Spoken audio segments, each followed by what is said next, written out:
Welcome back to the Star Wars Newsnet Timeline Show. Please check us out on Apple and Spotify at Star Wars Newsnet. If you haven't already, please leave us a little review there. Go ahead, before you watch any further, hit that just like button, subscribe button. Go ahead and do that for us real quick. We bring you 3 Star Wars podcasts a week.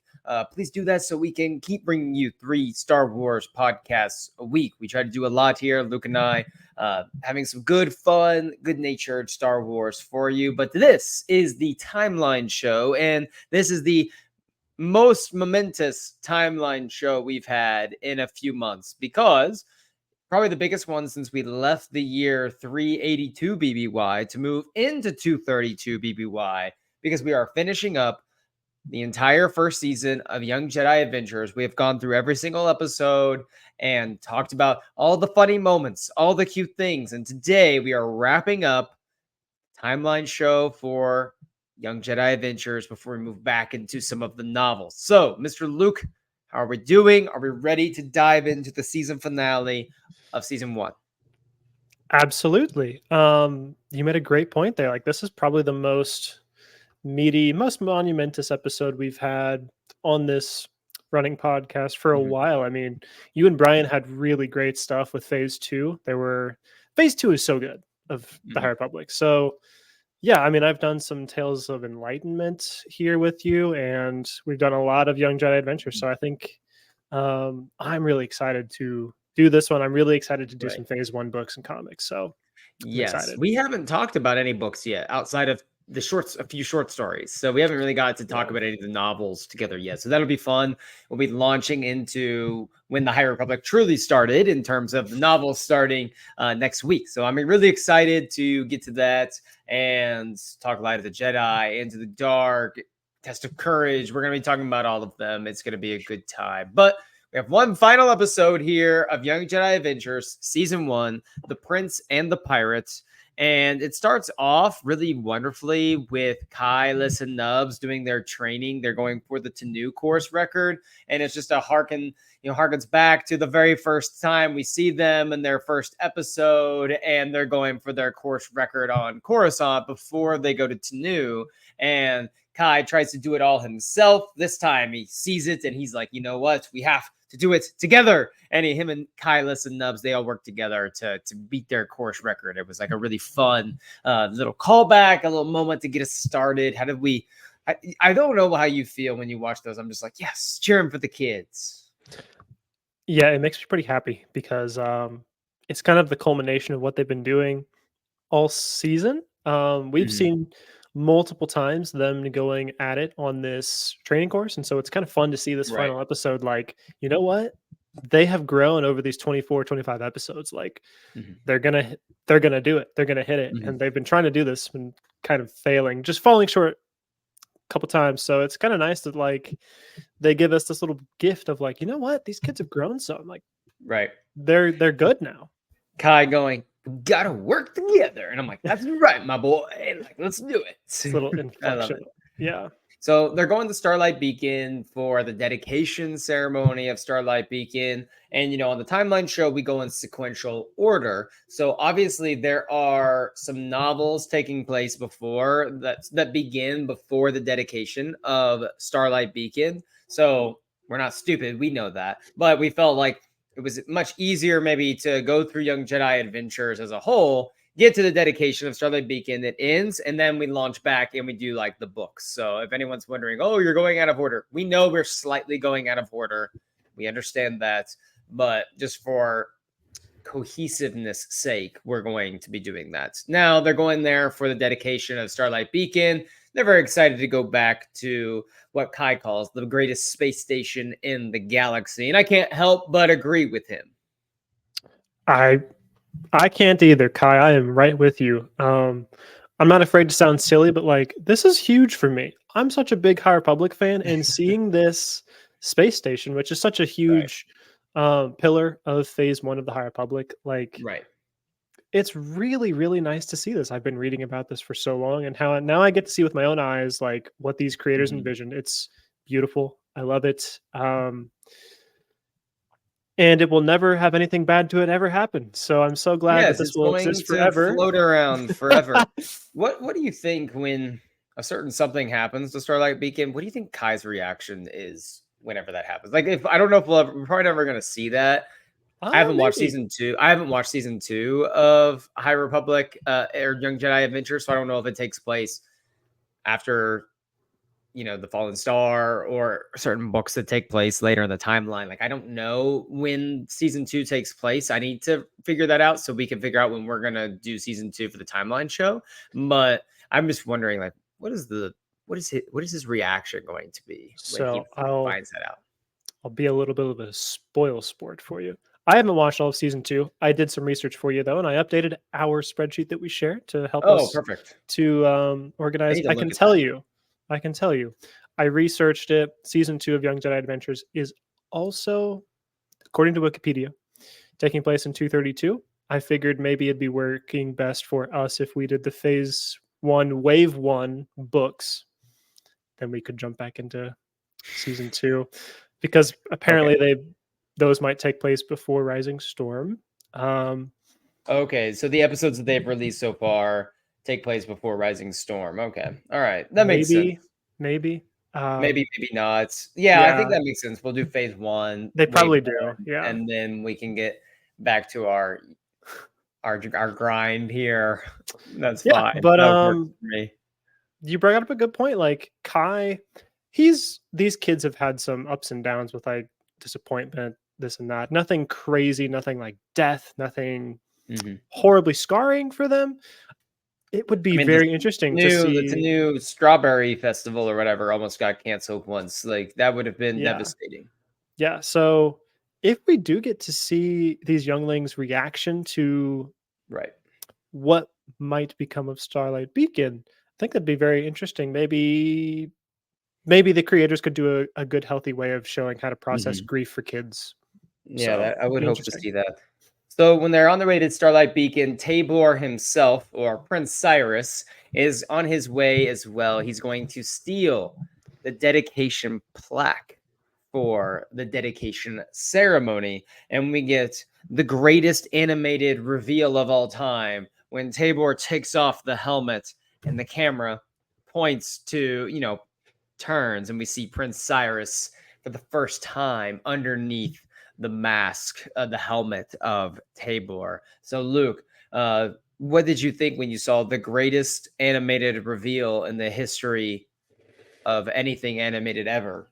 Anything- Well, first of all, you are objectively correct in saying this.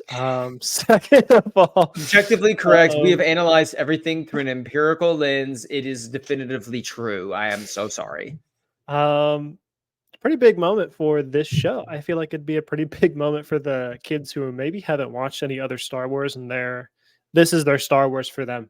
This is a pretty big thing for them. It's kind of cool that Yes. like we've had this recurring villain the whole show, and we've also Mhm. now for the last maybe third, fourth, fifth of the show had this friend of the friends, and so it's funny that we get like it's the same person. Mhm. It's not quite Vader saying "I am your father," but it's maybe a little stepping Not stone for quite. the. Just a little bit below. It's not quite that, but the kids maybe get a little bit of an introduction of like, hey, Star Wars has these like familial twists, maybe just these fun little character reveals that you Yes. can expect. So I think it's nice little introduction Mhm. to that. And so ultimately, Prince Cyrus is there, and the Kylos and Nubs are giving him a tour of Starlight Beacon. He just wants to figure out where the dedication plaque is, and then he calls in EB in Poor to make a distraction. And then he changes into his Tabor costume to steal the plaque. Well, when Kylos and Nubs get back, they're like, "Hey, what'd you do with our friend?" And he's like, "Why do you care about him? Like, he's just a pathetic loser." They're like, "He's our friend. We're going to save him." And you slowly start seeing Tabor slash Prince Cyrus figure out, like, man, these people actually care for me. And after they fight for a little bit, they get stuck in this trash compactor, which of course we have to have a trash compactor callback when we're on board a strange space station. And Tabor is close to taking off the mask. Like, he reaches up to take off his helmet, like he's going to show them who he is, because they're like, "Where is Prince Cyrus? We need our friend." And ultimately, he doesn't, because something happens. Like the things are shaking, they freak out, and he gets stuck, and then he doesn't, and he uses little wrist lasers and get away. I mean, he has some pretty sick wrist lasers, though. He's got some real cool gadgets. I think the Mandalorians would take him in a heartbeat. He'd love the gadgets and the weaponry and the yeah. Um, Were you hoping he would reveal himself to yeah, them? Were you hoping so, or were you like, no, let's keep this mystery going just a little bit longer? I was rooting for it. I will say, maybe that's a boring take, but I was rooting for him to reveal that. This is such a big like just kind of like journey that kids can go on. That you need to realize like you Hmm. don't. I don't think you should be friends with people that you need to perform to have them. You don't. They don't need to like receive something from you. You can just be who you are. These people Hmm. will be friends with you and defend your name and claim you as friends. You don't have to work for it. You don't have to strike fear in these people to keep them around. Like Hmm. I was really wanting this to break the Tabor facade so that Prince Cyrus could truly be himself with his friends. I was really rooting for it. Hmm. I really want to see what happens in season 2, because Whew. it's guaranteed to happen in season 2. If they almost took it off here, they're going to do it in season 2. And I'm wondering how that's going to go. Like, is he going to keep trying to be a pirate, and they know it's him, and they're like, Cyrus, stop, or is that going to be his way of? Are they going to have to mend these fences and learn to trust each other, and he's going to stop being a pirate? I don't know. I'm excited to see, but ultimately, Kai helps, and they work together, and they confront Tabor, and like there's a lesson that Cyrus learns, is that the power of working together and having friends and joining in with community, because Kylus and us working together are able to get the plaque back from him, and his plans are foiled, but he's clever enough to figure out a little ruse to where he can get out and change back into his Prince Cyrus uniform before the dedication ceremony. Yeah, I am. I'm glad that he gets to kind of get back to Prince Cyrus, and he does get to attend this dedication ceremony, which is beautiful. Again, this dedication ceremony you will read about in Light of the Jedi. You will read about it in Test of Courage. There's multiple Yes. books where you get to see this event. We'll read about it, and it's awesome that we get to see it on screen. Hmm. And again, I'm not going to be ashamed for like saying how very cool I found it that we got to watch this. So um, I'm glad that he gets to be there. Like this means a lot to the Jedi, and I'm glad that this is another just another bonding event that Right. he gets to be with his friends. And so I think it helps to crack that need for the Tabor Mm. personality persona to exist. I think he's seeing a lot of reasons why he does not need to be holding that up. Hmm. And at the end, he gets a little bit of a pick me up advice from Yoda, like saying Yoda's saying how he senses greatness in him, but he also senses the conflict. And he says, there is the future is up to you. You can decide what to do with it. Your path is not chosen for you. And I love that bit from Yoda, because, Yoda, first and foremost, is like the fun, like he just wants to be like a dad to all the kids, essentially. Like that's kind of what he wants to do. And he loves working with the younglings. We've seen that throughout the High Republic. We see that in Attack of the Clones. Like we've seen that throughout Star Wars. And so watching him interact with Cyrus in that moment where he has no obligation to Prince Cyrus, he's Prince Cyrus isn't a Jedi, but he stops him and says, like, I sense like great things for you if have to make that choice. And it makes you wonder how much Yoda like knows. Like how much does he know? Yeah, because the potential is like he knows everything. He's Yoda. Mm, Like you could reasonably believe that, but I think it's also a little nice to put some humanity to it. And it's like right. Yoda probably doesn't know that Tabor exists. He just has seen this kid for the first time today and is like, "I'm so strong with the Force that I do sense something in you. Hmm. Um, I can sense greatness." And so I like that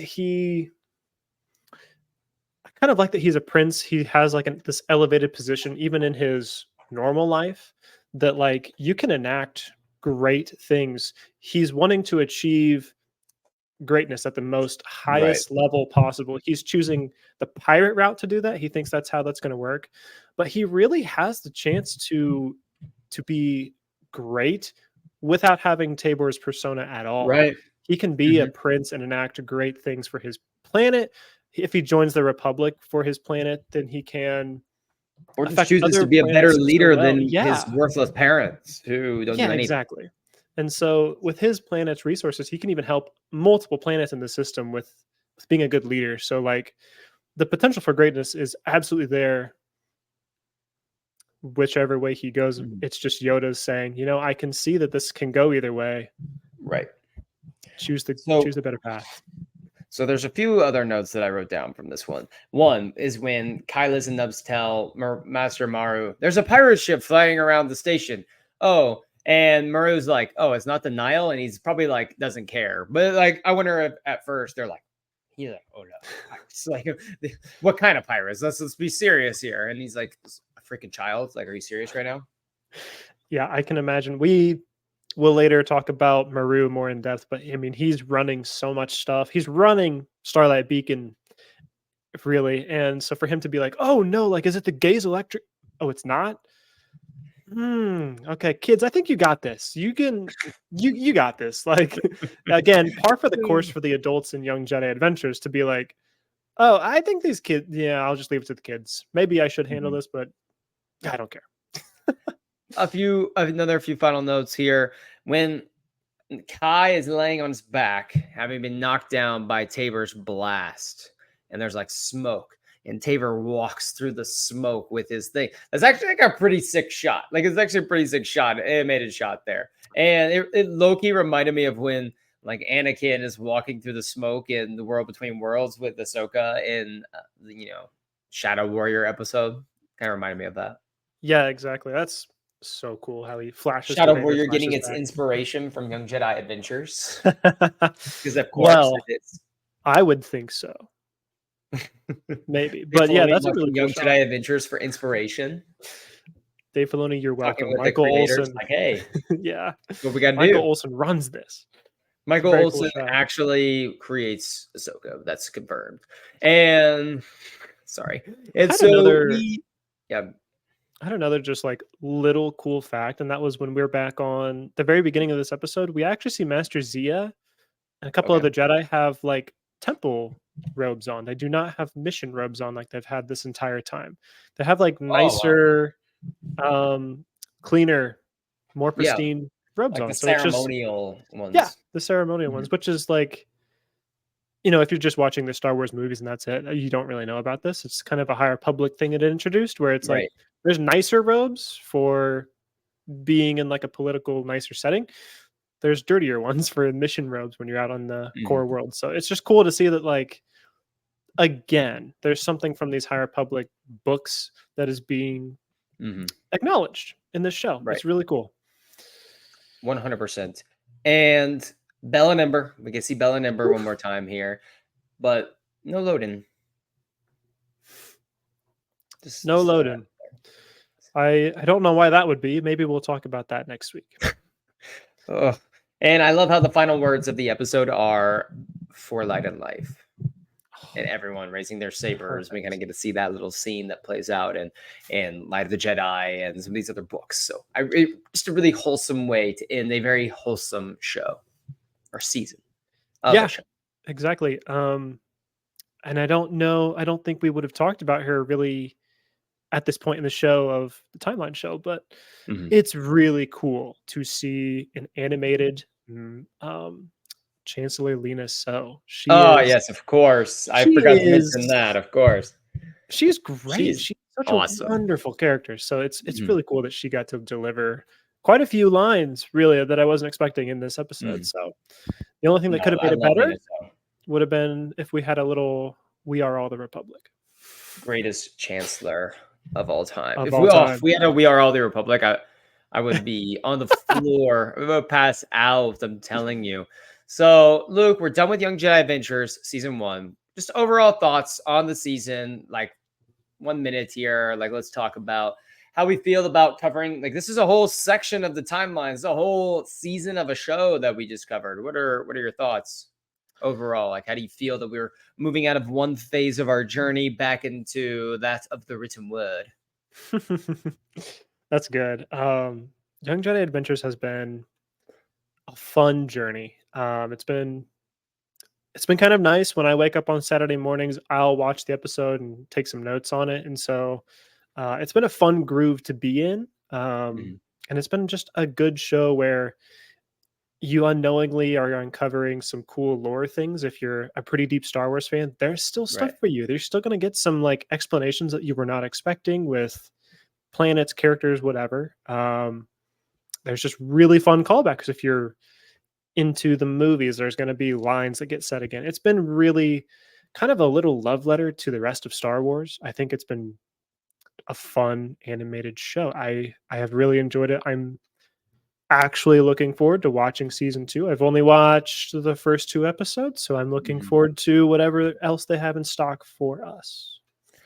I love the fact that there's like little kids out there that have a show that like is Star Wars for them to watch. Like I know that I would have loved this when I was like 4 or 5 years old. Like I would have loved to watch Yes. something like this on Yes. TV as I'm just a little kid, like 4, 5, 6, watching, 4, 5, 6, 7, watching these shows. Like I would have loved that. And I think it's really cool how we're able to have something like this.